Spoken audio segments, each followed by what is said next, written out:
So welcome to Kwaminat TV there. Today I'm here at Pam Pam with Nana Brago, the Queen Mother, the only Queen Mother we have here is Nana Brago with Uncle Son in here. And there's 126 plus legacy clothes. And they are going to share because they have been here a couple of years now. Some of them have citizenships and some of them not.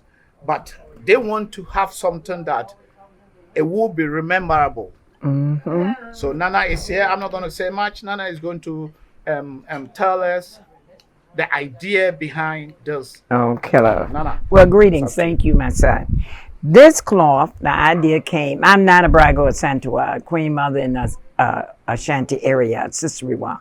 Been Queen Mother for 23 years. And it is an honor to be a Queen Mother, and I respect that. But this has nothing to do with Queen Mother chieftaincy. This has to do with us from the diaspora. When you go to, let me explain something. When you go to the slave dungeon, there is no name for our ancestors. None. Not even Kweku, Kwaminat, Ama, Kojo. No name. Our ancestors are called the slaves. So it come to my attention that we need to be recognized. But if you go to the slave dungeon, I'm Southern. The oppressors, their names are there. They still have the European oppressors out. You all need to go. Their graves are there and their names are there all over the dungeons. But not one of our ancestors have a name. So this cloth, we hope at some time will go to the dungeon because we are the descendants of our ancestors. We were taken away. We didn't volunteer. We were taken away, stolen to many, many places around the world. We are back, and we came back with names. Everything has a name. That microphone you're holding has a name. Your underwear has a name. These glasses has a name. Everything but us. Where is our name? And we wear everybody's name. Gucci, we wear Calvin Klein, we pay for that, but nobody know our name. So that's the idea of the cloth. Now remember, cloth speaks and cloth travels. So if I wear this to Jamaica, wear it to America, somebody will see it and it will speak for us. And our ancestors will be proud of us. And our children's children, we will never see. See, we from the other part of the world, we have a future in mind. We just don't think about ourselves. We think about the future. My children's children, I will never see. But one day they will see that I came to Ghana. I don't have to be killed in the streets. I don't have to murder anybody for my name to be known on this earth. And that's the idea of it. Jerome here is my brother, my friend, my everything. So his name is on the cloth. In fact, you can't even find your name right off. This represent on that ship in America, in the Caribbean. We didn't know each other. We looking for each other. This is what you have to do. You have to look for your name. Find your name somewhere and see it. So these are just some things we had made that we letting people know you can do with the cloth. This huge fan here. This, we can do that. This here. Jerome, this is a backpack. Made in Ghana. All this made in Ghana. This is our backpack. Our children can take it to school, whatever. You don't have to get Donald Duck. You ain't got to get Snow White. You can get your own backpack. So these are the things that we are doing. Here we go with our sunbonnet. You can wear this. You know I look good, guys. So Hey, you look good, Mom. So okay. So that is one. We have a box, and you can put your documents in here. You can put whatever. We have Charlie Watties, as we call Ghana. Let's go, Charlie. Let's go. We have those two. We have neckties for our grandchildren. Young man has Ghana on it. Many things you can. This is just an idea of what we can do with the legacy cloth. Now, this cloth. Some of the names are misspelled and it was done by GPT, Ghana Printing Textile, one of our largest printing company. They made it, they designed it. But knowing the different language, the different spelling, we had some difficulties. So I want everybody to know if your name is not correct, we plan to make a second cloth that you have a chance to change. But right now, I'm finished talking. I like my brother to say something. It's mine. And everything. Jerry, Oh, he's on me now. you find your name already. Yeah. Oh, okay. All righty. You know, he was the captain of that ship. You know, he found himself before I did. That's why they threw me over. Yeah. Swim home. Just swim back here.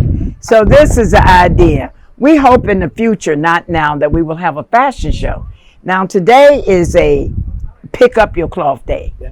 You know, nobody has seen it, a few people. So after today, we're hoping to in the future have a fashion show. So, and this is a fashion man. So we hope that you can design your cloth and we'll pick a winner, the best dress, whatever, best design. So give us something to do in the country. So this idea of your name on something, other than birth certificate, death certificate, and bills. That's the only three places. Your name ain't mean nothing else. But names matter. So this is what we're trying to do in our nation of Ghana. And Uncle, what can you tell us? Which idea do you have about the names of the clothes, the legacy? I have made up my mind. What comes to my mind is my mom and dad. And I don't have that name on it. I may be able to do something.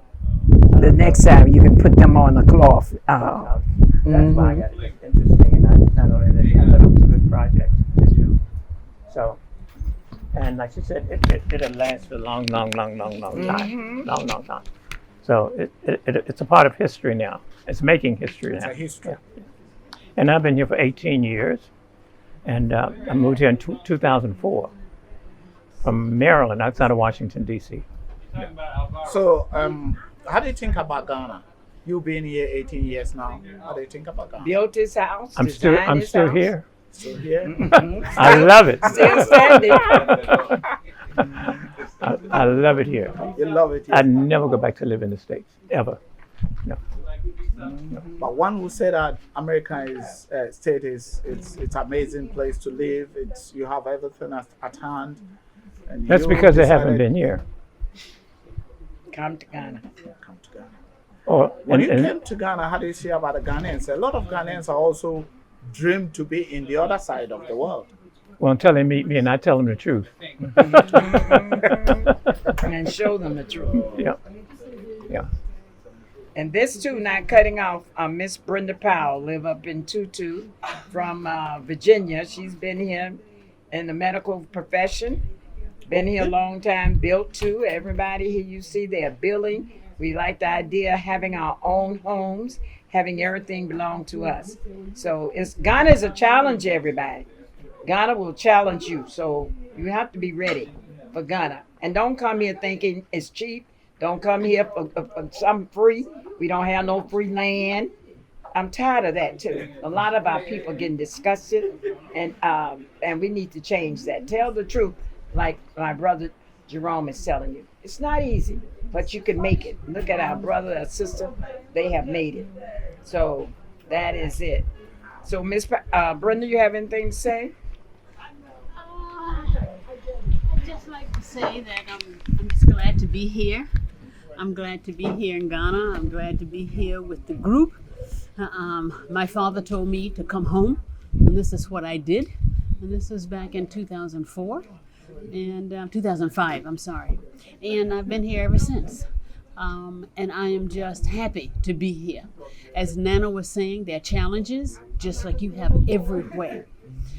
People just don't understand what's here as far as what we can do as a people. People haven't gotten there yet. And those of us who know that, we're trying to move forward. We're trying to set, like this legacy clock, we're trying to put something in place so people can understand. This is no joke. This is your history. And you have to know where you came from in order to know where you're going. So it's very important that we know ourselves and be strong and committed and keep moving.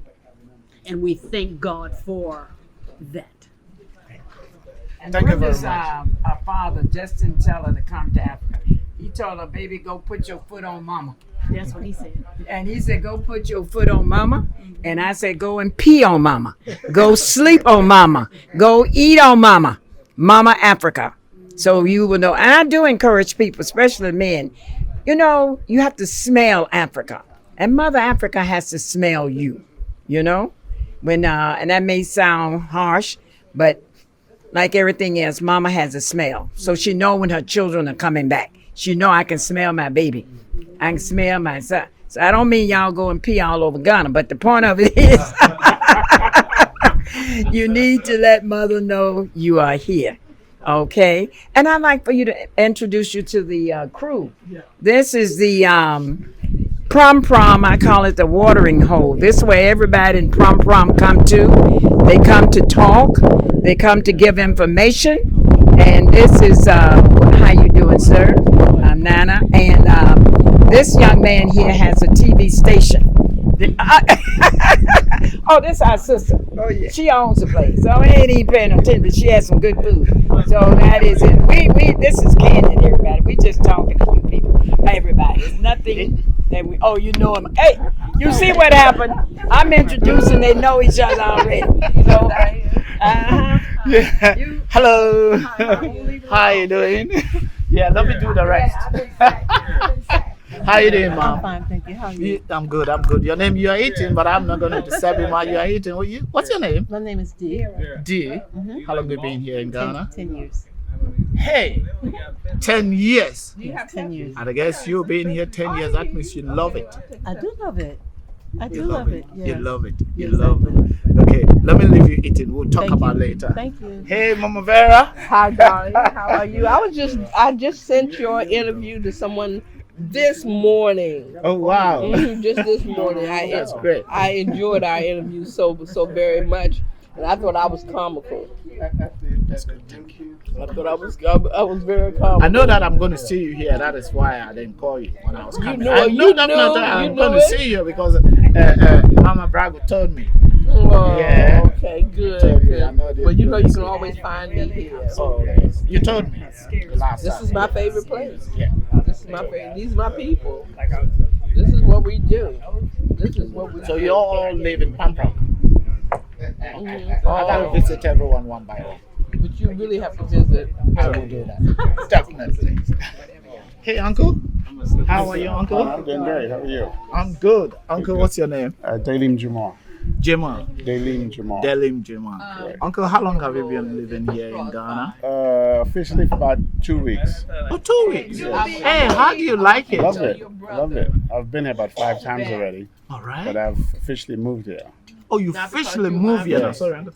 Officially moved here 2 weeks 2 now. weeks ago. Yes. So that means you've been here a couple of times before now you moved. That means you love the place. Love the place. Yes.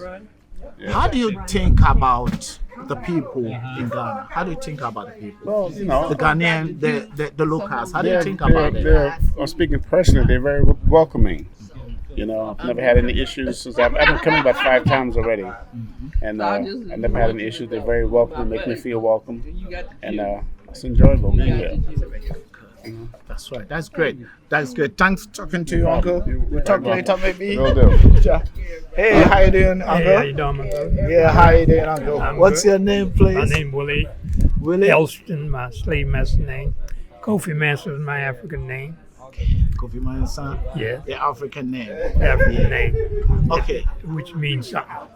Uncle, how long have you been living in Ghana? Long, 18 years. We came together. Hey, We came together 18 years. 18 years ago. Permanently. Wow. Yeah, but been coming and going for another 5, so you're talking 20 years. Yeah. And It you've always, been here in 18 years now. Pardon? And you love it. that's where the Creator brought me. And I know it. It's where I belong. That's it. That's where I will be. I love that. No regrets. That's it. No regrets. How do you think about the local Ghanaians? I love them. I'm a southern boy, just like living in the country. You know what I mean? I love them living among my people. I love living with the fishermen and everything. I get along with everybody. everybody. So it's best place to be at this state. My motto, bad day in Ghana, better than a good day in America at this stage of my life. That's true. At this stage of my life. You know what I mean? Because it's the place to be. I mean, we've been here. I have no desire. Don't miss America. When I think about America, when I think about my family. It's there. So you're not gonna go back, isn't it? No way. No way. Why should I? Yes, I I understand. gave them my best. My last will go be spent here, enjoying. And I I'm love that. enjoying. Every day is a good day. I love that. Every day. Okay, Uncle, what do you think about this legacy clothes? The legacy clothes. What do you think about it? Well, you know, right now I'm partially American, but anything that's African, anything that makes a statement about Africa, I'm all for it. My whole wardrobe now consists of African attire. Even though today I got this jacket on because I get a little cool up. But Yeah. no, I support. But you still anything have my- the Africa.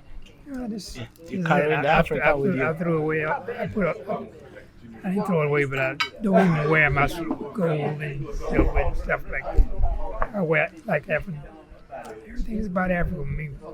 Everything. Thank you very much, Uncle. Mom? Okay.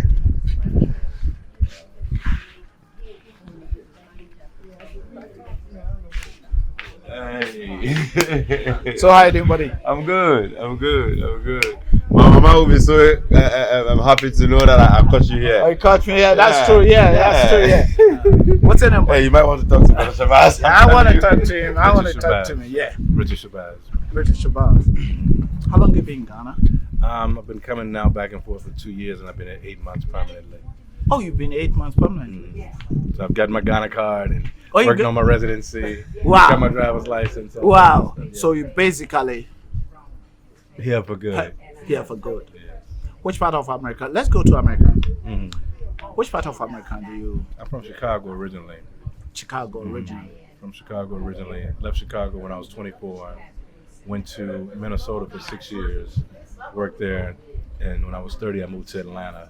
I spent 21 years in Atlanta, and then came straight here to Ghana. So this is where I'll be permanently for the rest of my life. Yes. Definitely. You know, when you guys say that that's where you want to be permanently for the rest of your life, then sometimes it amazes me. Mhm. Because when you come down here, you see people here want to go over there. Everybody I've met, 10 out of 10 Ghanaians want to go back to America. Yes. None of them want to stay here. What do you tell them? How do you tell them? What do you tell them? I mean, One of the first things I tell them is that everything is untrue that they've been taught, not only about America, but about their own people. And I always tell them that as much money as it costs for us to come back here, if it was that great in America, we wouldn't be coming back here in droves the way that we are, spending the type of money that we're spending to come back here. You understand? Ghana is a developing country. So with it being a developing country, sometimes when our people come here, we look at it as though it's not as developed as America, and there's certain things that we don't see that we're used to in the West.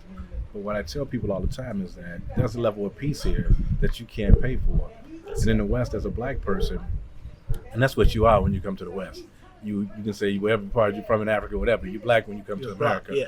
And they're killing everybody that's black. They've been doing that. That's their design. Not only in America. I mean, we see it now in Ukraine. We've seen the way that Everywhere. they've treated All over. us in Ukraine. We see the China. way they treat us in China, Yeah, kicking us during out of the China. COVID, But yeah. they're here in China. The Chinaman is here in Ghana, all over. He's in Jamaica. You understand? He's everywhere where we are, trying to take whatever we create, he duplicates. Because nobody is the creator, originator but us. And see, those of us in the States, we are the main originators and creators because we've had to be.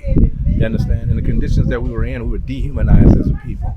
So when you're dehumanized as a people outside of your home, where you are colonized here in your home, it's not that big of a difference. The bigger difference is that so many of us were already there in America.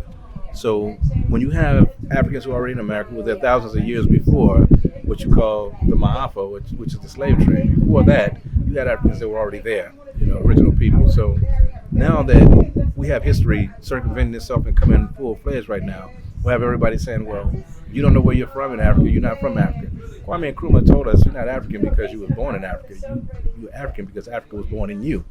You understand? That's the mindset and the concept that we want to be one people, that we want to govern ourselves, that we want to rule ourselves, over our own people in a righteous way. You understand? We don't want to take on the Western concepts. We don't want their belief systems of any of their religions, from Islam to Christianity, because we cannot worship a white Jesus or a white Prophet Muhammad, peace be upon him. But he was not our prophet. He's a prophet for the Arab people at that particular time, and we gave him that medicine to feed to his people when they were being uncivilized. Now they come back to feed it to us as a tainted medicine of Islam, and they poison us. The same thing they do with Christianity. You understand? They give it back to us in a poisoned state. We gave it to them as a pure something to civilize them as a people. Whether it was the Moors who came to America with the European and civilized them and brought them there, that got tricked and got conquered as well right then and there. They conquered Spain for thousands of years, but allowed the white man to trick them to come into America. You understand? The same way our leaders was tricked into believing that if you allow your people to be taken to America, you were going to get something great from it.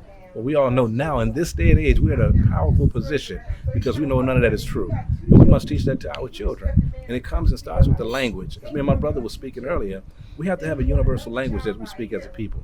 Dr. Amos Wilson said that as long as we speak in English, we will always be at war with each other because the English language is a language of war. You understand? Yeah. So this is why we can't speak that language as a universal people to have peace amongst each other. We have to have something like Swahili or something like that we speak as a universal language. But that's the main step that we have to take as a people, developing our own language that we can speak universally. That's how you become powerful as a people. Right now, the Englishman, the European, he's a powerful man because everybody speaks his language. Yeah. You understand? So our children are going to worship him because our children not only speak their language, our children are seeing them in the media and everything else as the gods. And then when you come to religion, you know, the white Jesus down here, the white Jesus everywhere, you understand? And don't pause that part. Yeah, Definitely let that's that be definitely known, you know, that is a brainwashing step for our people. And this is what they do. They send in the mercenaries before they send in the soldiers to kill you. First, they brainwash your children. So that your children, when you're getting killed and murdered, your children believe that they're their saviors after they've killed off the mothers and the fathers. You understand? Now the children believe these are our saviors because our parents have been allowing us to be taught that this Jesus guy's going to come save us, this white guy. These are the chosen people of God. These white people, they're going to save us. Nobody is coming to save us. If you leave Ghana and go to America, you'll be there 10 years before you realize you're so far in debt you'll never make it back home. That's true. You understand? There's nothing in America that's waiting on our people there. Nothing but death. This is why people are leaving America in droves, not just to come back to Africa, but even to go back to places like Panama. Panama is one of the places people are repatriating to Panama more than they are to Ghana. It's one of the most widely populated repatriation spots in the world right now. Black folks are moving to Mexico, back where we were originally there as well, before the Spanish came in and conquered. The Olmec heads and everything else prove our existence, and that's what it is. Our artifacts and everything like that, our artifacts, our languages, our dance, our music, everything shows where we come from, where we've been, and where we can continue to go. You understand? Our dear brother Dr. Khalid Muhammad said that Africa is not all about home, which is true. All of us don't want to come back to Africa.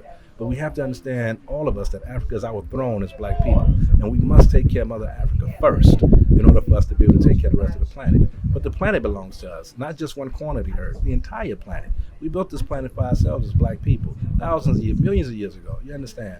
We come from the universe directly, from the center of the universe. That's who we are as black people. That's why everything about us mimics the universe, because that's where we're originally from, not from a planet. We built this planet to house ourselves here. Now we've gone through a process to be able to elevate ourselves to be the gods that we were meant to be. We have to go through everything that we've been through. But this is what the history books are telling us in the Bible, the Quran, and the Torah. They're just history books to remind us of the gods that we are. But those who have control of those books and their knowledge, they're parading themselves as our gods. You understand? They're not our gods, and their gods are not our gods. We knew who our gods was before we met them. You understand? We have to remember who we were even before we were African. We were always original people. You understand? And that's who we are at the core of who we are. Before we anything, we are original people. Thank you very much, Uncle. All right, Thank brother. you. Thank you, brother. Anytime, Yeah, brother. thank you. Anytime. Thank you for your Thank time. you. I appreciate it. Thank you too. Thank you too. And this is what is going on here today, meeting some of brothers and uncle and grandfathers and Nana with those ancestral war, and at the same time having the legacy cloth, which will be a rememberable cloth for everyone that moved to Africa. So it's a place to come. If you want to be a member of 126 Plus, you're welcome. Nana is there. If you want your name to be on the clothes, you're welcome. Give a call to Nana and your name will be on it. And I think this is what we all have to do to leave our name for our great grandchildren. As Nana said, when you go to the dungeons or you go to the castle, there's no any name for us. All the names, even the prempeh that they throw him to Seychelles, his name is not there. All the names you see is the colonial masters, and this is what we need to change, and it will change. And no one can change it for us except we. Keep watching Kwaminat TV, like, subscribe, and share. And I said, if you are not a member of Kwaminat TV, kindly subscribe to Kwaminat TV and let's promote Africa, change the narrative of the other part of the world, people who don't know what Africa can do for them, and mostly our brothers and sisters who are not ready to come, that Africa is waiting for them. And let them come. Africa is here. People are moving here 18 years, 20 years, 30. Nana has been coming here, I think maybe almost 50 years ago. People are coming home. If it's bad, people are not going to come. So here is good. There is challenges, as Nana said. There is challenges, and there's challenges everywhere. There's also bad people and also good people. But the good people are more than the bad people. Keep watching Kwaminat TV.